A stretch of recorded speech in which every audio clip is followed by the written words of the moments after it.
मैं बत्ती बुझाकर लेट गया। मुझे नींद आ रही थी कि किसी के कदमों की चाप सुनाई दी। मैं एकदम से उठ बैठा।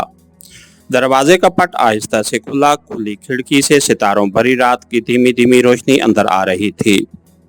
मैंने शीला को देखा कि वो कमरे में दाखिल हुई। उसने दरवाजा बंद करके अंदर से कुंडी लगाई और मेरे पलंग की तरफ बढ़ी। मैं पलंग पर उसी तरह बैठा रहा। शीला कुमारी, तुम आधी रात को आई हो, क्या बात है? महाराज, आपने मेरी बच्ची की जान बचाई है। मैं आपकी सेवा करने आई हूँ। जाओ, जाकर आराम करो। हमें राम नाप का जाप करना है। शीला ने मेरे कदमों में सर रख दिया। मैंने उसे उठाया और कहा, हमारी आज्ञा का पालन करो शीला कुमारी। हम तुम्हारे लिए भगवान से अरदास करेंगे। जाओ, जाकर सो जाओ। शीला ने मेरे पांव छुए और प्रणाम करके कमरे से चली गई। मैंने खुदा का शुक्र अदा किया कि उसने मुझे इस कड़ी आजमाइश में डगमगाने नहीं दिया था। मैंने अंदर से कुंडी लगाई और बिस्तर पर पड़ गया। चल चल कर थका हुआ था। बहुत जल्द नींद की आगोश में खो गया। आंख खुली तो देखा कि बाग वाली खिड़की में से धूप अंदर आ रही थी। कमरे में घड़ी नहीं थी। धूप बता रही थी कि दिन काफी निकल आया है। अचानक मुझे ख्याल आया कि सुबह का अखबार आ गया होगा। मैंने गुसल खाने में जाकर मुंह हाथ धोया, मंजन से दांत साफ किए और दरवाजा खोलकर बाहर आ गया। ड्राइंग रूम का दरवाजा खोला तो दिल धक से रह गया। सामने सोफे पर एक फौजी जवान बैठा अखबार पढ़ रहा था। मुझे देखकर उसने जल्दी से अखबार एक तरफ रखा और हाथ जोड़कर उठ खड़ा हुआ। महाराज, आपकी बड़ी कृपा है कि आपने मेरी प्यारी भांजी यमला को अच्छा कर दिया। इतने में शीला चाय की ट्रे लिए अंदर आ गई। उसने मुझे हाथ जोड़कर प्रणाम किया। मेरे पांव छूकर बताया कि ये उसका छोटा भाई कैप्टन रामदयाल है। रामदयाल मेरे बैठते ही सोफे पर बैठ गया और बोला, महाराज, मैं कनवाई के साथ अमृतसर जा रहा था। यहाँ अपनी भांजी का हाल मालूम करने रुक गया। बहन जी ने बताया कि आपके 2 इदारों और उरदास से यमला का बुखार टूट गया है। आपके दवा दारू और उरदास से यमला का बुखार टूट गया है। मैंने भी हाथ जोड़कर उसके प्रणाम का जवाब दिया और मुस्कुराकर कहा, ये तो भगवान शिव की छपा है। उसी ने हमें यहाँ भेजा था। शिव शंकर। मैं मंत्र का जाप करने लगा, लेकिन मेरी नजरें चोरी चोरी मेज पर पड़े हिंदी के अखबार को देख रही थीं। मुझे वहाँ अपनी कोई तस्वीर नजर नहीं आ रही थी। शीला ने चाय के साथ कचौरियां बनाई थीं। मैंने यमला का हाल चाल पूछा तो शीला ने मेरी तरफ शर्मीली निगाहों से देखा और सर को साड़ी के पल्लू से ढांप कर बोली, महाराज की कृपा से वो बिल्कुल ठीक है। चलकर उसे आशीर्वाद देंगे महाराज। ओश जाएंगे कन्या, ये कृपा भगवान ने की है। मैंने कचौरी मुंह में डाली और चाय की प्याली उठाकर चुस्कियां लेने लगा।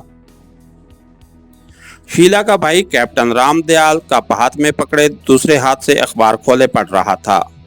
मैंने महसूस किया कि कैप्टन रामदयाल की आंखें अखबार के एक कोने पर जम गई हैं। उसने मेरी तरफ देखा। मैंने मुंह फेर लिया, लेकिन उन आंखों से बराबर उसका जायजा लेता रहा। उसने कप मेज पर रख दिया। अखबार को फिर एक बार गौर से देखा। मेरा हाथ अपने आप कुर्ते के पल्लू के नीचे जहरीले सुगार पर चला गया। कैप्टन रामदयाल की बैट के साथ पिस्तौल लटक रहा था। यकीनन अखबार में मेरी बगैर दाढ़ी वाली तस्वीर का खाका छपा था और कैप्टन रामदयाल मुझे पहचान गया था। उसने अखबार तय करके मेज पर रखा और बड़ी अकीदत और लजाजत से बोला, महाराज, धनभाग हमारे कि आपने हमारी बहन की कटिया में नवाज किया। वैसे आपका आना किधर से हुआ है? आप मुझे पंजाब हरियाणा के लगते हैं। अब जरा सी भी शक की गुंजाइश नहीं रही थी कि उसने मुझे पहचान लिया है।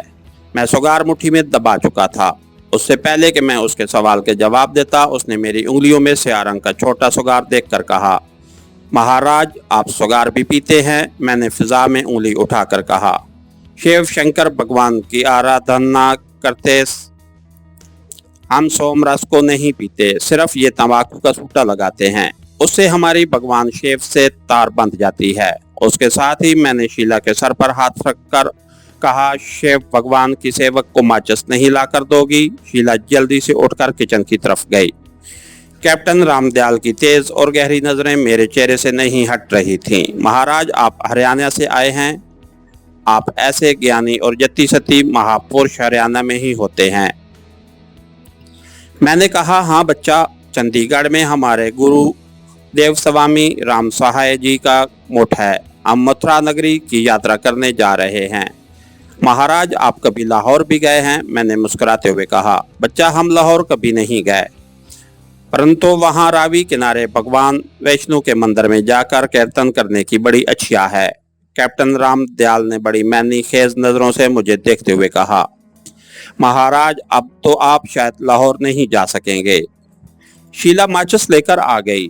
मेरी जान में जान आई, उस वक्त मुझे माचिस ही बचा सकती थी। मैंने माचिस हाथ में पकड़ ली। अभी मैं सुगार नहीं सुलगाना चाहता था। सोच रहा था कि इस हिंदू नौजवान को हलाक किए बगैर अगर मैं इस जगह से फरार होने में कामयाब हो जाऊं तो बेहतर होगा। लेकिन कैप्टन रामदयाल की आंखें बता रही थी कि उसने मुझे घेरे में ले लिया है। मैंने पूछा, क्यों बच्चा, क्या लाहौर जाना हम साधु लोगों के लिए मना है? उसने अपनी बहन शीला की तरफ देखकर कहा, दीदी तुम जाकर यमला के पास बैठो, मैं गुरुजी को लेकर वहीं आता हूँ।